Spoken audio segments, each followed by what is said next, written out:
Sagittarius. Hello, my beautiful soul family. Welcome to August 2020, to Leo season, to the vibrancy of a little fire working through the sky during this month. It's a beautiful time, and it's a great time for Sagittarian energy, I think. August in general too. I'm excited for what we are going to receive from August, because the last several months have been a lot about retrogrades, eclipses, the north node of the moon shifting, Saturn moving back and forth between signs. And this month we just take a moment. We have some just regular moons. We're out of the post-shadow phase of both Venus and Mercury retrograde. We are in the pre-shadow phase, we're in the pre-shadow phase of Mars retrograde. But generally speaking, August is about getting clarity. August is about getting honest. And August is about inventing and kind of instigating some new problem solving in our lives, some new ways of moving forward with what we have learned in the first part of 2020. So with you all, sometimes I get this with you all. And it's partially because we have a resonance, me being a Leo sun and a Sag rising. Our conversations, when I tap into your energy, have a very unique feel and energy signature for me every time. But sometimes what happens with you all is I just get electricity, just humming through the whole process. And I do feel that for you this month. There is an electrical quality to your process. There is an electrical quality to your creative modality. There is also, because Leo season is so symbiotic for you, this is all about that ninth house big vision. Who are you? Long range, the big life philosophy, getting a nice boost of energy here for you to play with and think about. And the other note that came up for me when I tapped into your energy before we start talking specific planets and cards was that there's a learning curve coming up here for you. And that's fun. That's exciting, because it means there's something, there's new stuff coming up. Lean into the learning curve. Lean into it. Don't worry. I know you're a mutable fire and you can handle it most of the time, but sometimes, it's easy to start to self-doubt and think, maybe this time the learning curve is just too much. Maybe I'm just pushing the boundaries too much on myself. Maybe I'm not worthy of it. I know that your secret thoughts sometimes. Maybe I'm not worthy of this learning curve. Trust into the learning curve, whatever it is, because, it just means that you are morphing into who you're becoming next. And morphing is a big part of this process this month. August, with that clarity, with kind of the fog lifting and just being able to look around and see, okay, here's where we are now, means that, we understand, okay, this is what I'm needing to go and learn now. And it's natural to feel a little of that learning curve momentum. So right away this month, we're in Leo season, fellow fire sign, all lit up, full moon in Aquarius, boom, August 3rd. This is such an inventive, playful, curious moon. And for you, this is all about your third house, how you're communicating, how those messages are coming back and forth. Empress, oh yeah, I love that. I love that. We also have Mercury moving through Leo. So we've got this beautiful Sun-Mercury vibe going on in Leo, once again, lighting up how you want to move through the world, who you want to be. What is your philosophy on who you are now? Venus is moving through Cancer, through your 8th house of transformation. So this is a time to kind of, Venus moving through your 8th house is very much about passion and connection and really authenticity, right? It's not about the superficial working through 8th house. This is about who do you really connect with on that soul level. So there's a little theme going on there of that. We also have a new moon in Leo on August 18th, 19th.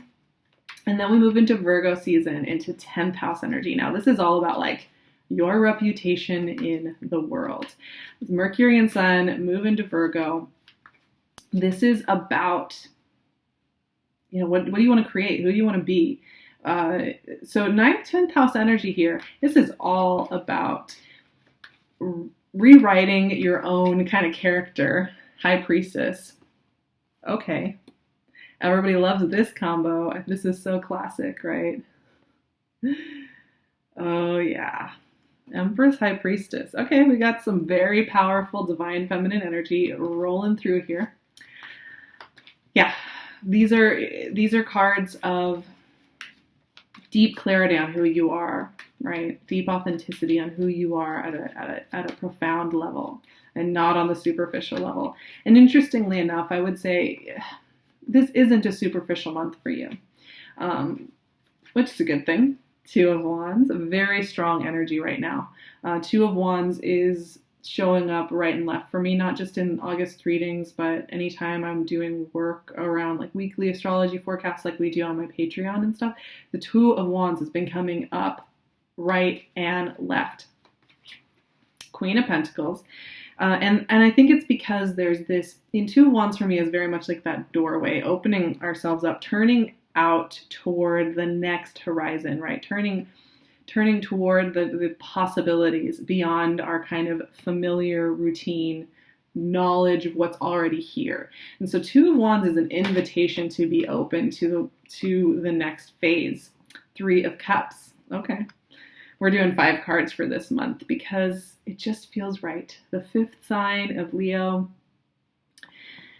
It's opening up to this next phase of who we are as individuals, as a collective in this world. And there's a huge theme of that. And we're each having to work with that in our own modalities, in our own ways, and then having to lean into that Two of Wands unknowing that is so powerful in the Two of Wands. We'll get there in a second because let's talk through these ladies right here. Okay. So, Empress is all about the ease we feel in our creativity, in our ability to have abundance, to have things around us that really mean something to us. She's always that reminder that being a busybody isn't necessarily what gives you value in the world, right? She's like, no. What matters is focusing in, is savoring, is slowing down enough to really be present with the things you're creating, with really be present with the things that you want in your life. And even though she is tied to abundance, obviously the Empress is the Empress. She's got wealth, right? She doesn't really care about it though, because if you see, she's sitting in a field. She's sitting with very simple things that she loves and values. She's sitting with her harvest and she's just listening in. And there is a theme here with Empress, if she's showing up, that just slow down enough to look around for a moment, right? Because there are ingredients right there with you that are wanting attention. Now, the High Priestess is the behind the scenes version, right? She's asking for you to listen to a deeper knowing, a deeper initiation.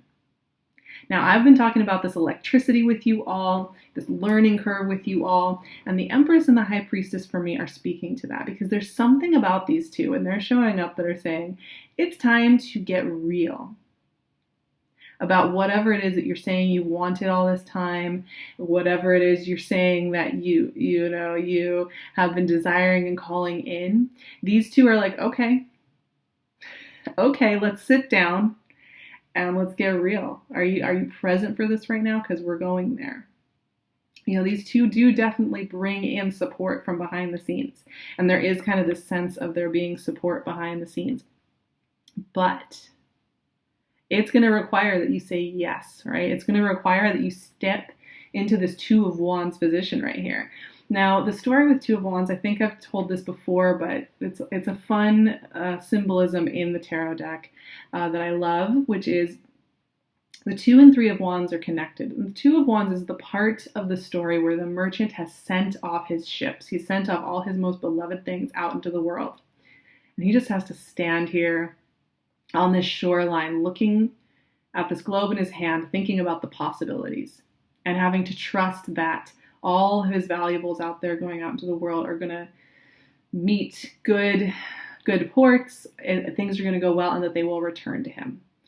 And it's that point of like just being completely open to that next phase of things, and to visualize and connect in with who we are beyond the husk of who we've been in the past.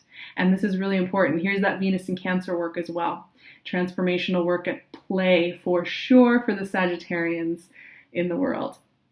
This is a time of complete revolution there, and just honestly taking some of the crust off of your heart a little bit and keeping it open. I think when you look at this year, and yeah, we've just gone through all this energy, and you look at all the intense things happening, it's very easy to put that convenient crust on our heart or an armor on our heart. And we all have different ways of doing that. Some of us do it by overworking. Some of us do it by just staying cheerful. Some of us do it and without even realizing we're doing it. We just kind of like get into a coping mode and we close our hearts down. Now, there's no such thing as selective shutting down, right? It's like either the whole system is shut down, we're not letting anything in, or we're open. There's really no in between. And so with the Empress, High Priestess, Two of Wands here, there's a huge call here. Stay open. Stay open. Let the electrical current run through you, because there's something here for you to pay attention to this month. And the thing is, my Saggies, you have really supportive energy here. Every card is about having support from behind the scenes and also on a practical level. You know, when I see Queen of Pentacles and Three of Cups, the two aspects of self here, self-care, and we're talking like radical self-mothering, like going to the dentist, making sure you're getting to bed on time, taking your time to listen in. You know, Queen of Pentacles and Empress are like sisters, right? They're very focused on, you know, are you really present here? And as we move into Virgo season, that's going to get stronger and stronger for all of us. And you also have Three of Cups. This is that friendship support, right? I know a lot of people like to see the Three of Cups as like third party situations and drama and like, who are you going to be trusting? I find that to be such an interesting modern take, like 21st century take on female friendship and enjoyment and revelry. I know that a lot of interpretations will involve that, but 3 is the number of flow. 3 is the number of communion. 3 is the number of connection and creativity.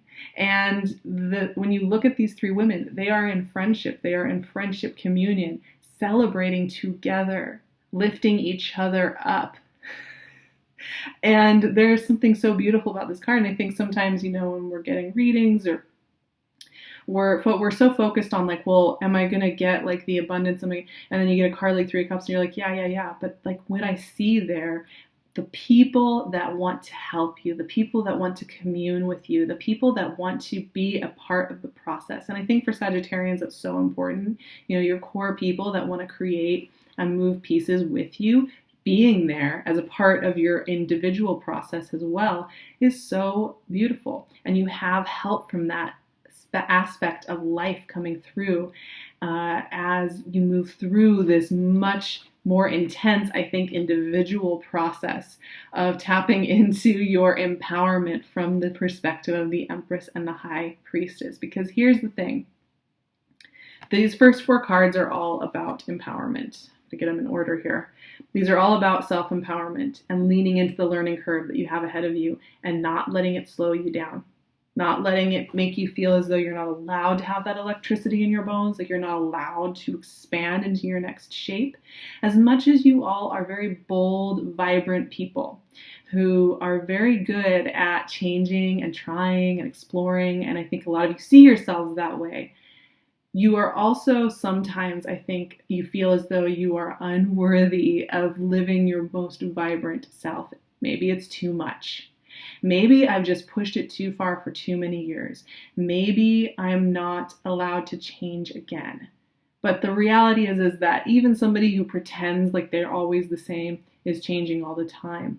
So it's okay to embrace how you are morphing at this time. It's an important part of the thing, and there's no point avoiding it. So the message here is you have a lot of support.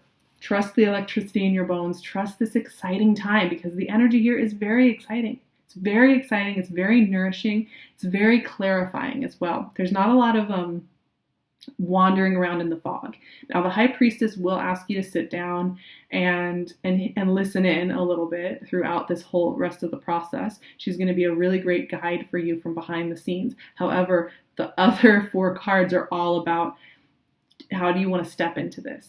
So there's a lot of stepping forward, stepping up, being bold, being brilliant, being bright, letting your fire burn, And it's been a little while since I think we've felt that fiery burning. So I'm excited to see what that brings about for us and for you all. Mars is slowing down this month in Aries, in our fellow fire sign of Aries, and I will be getting more into that in our September readings. But I'm also going to be doing a deep dive with that over on Patreon, where we just have such amazing discussions around all of this. And it's so wonderful to see everybody's experiences over there and how it all synchronizes. So if you're interested in joining me in my Patreon, we have such an amazing community over there. I'd love to see you. I'll leave the link below. You can find me on my Instagram at SarahVerba or on my website, sarahverba.com. I love you all so much. And of course, you can find PinkLune's gorgeous jewelry on her Etsy shop. She's always got something new and beautiful. Have a beautiful August, my Sagittarian family. I love you. I am with you. I am with you on this journey. Believe me. I'm also going to be leaning more into my Sagittarian side. I need that courage and that boldness right now. So I will talk to you all in September. Have a gorgeous Leo and beginning of Virgo season.